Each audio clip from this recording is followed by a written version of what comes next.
સમસ્ત મુંધવા પરિવાર દ્વારા ગઢકા રાજકોટથી પગપાળા સંઘ તાંતેશ્વર મહાદેવના ધામે જઈ રહ્યો છે। ત્યારે હળવદ મુંધવા પરિવાર દ્વારા આજે સંઘ સુરેન્દ્રનગર પહોંચતા આઈસ્ક્રીમ પાણીની સેવા કરવામાં આવી હતી। સમસ્ત મુંધવા પરિવારને તાંતેશ્વર મહાદેવે વરદાન આપ્યું હતું। એ ઐતિહાસિક જગ્યાએ આજે વર્ષો પછી સમસ્ત મુંધવા પરિવાર દાદાના દર્શને જતા હોય ત્યારે મારે બે લાઈન કહેવી હોય કે દાતારી જેના લોહીમાં હોય અને મોઢે ના હોય મોડી વાત, મહાદેવના વરદાન રૂપ અમે કહેવાયા મુંધવા ભરવાડ અમે।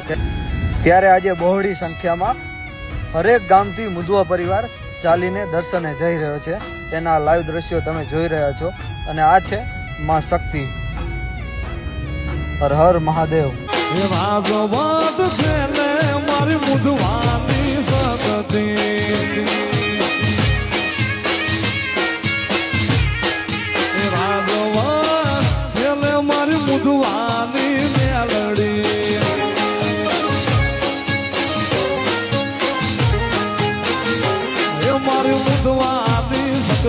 મારી મુંધવાની મેલડી, મુંધવાની શક્તિ મારી મુંધવાની મેલડી।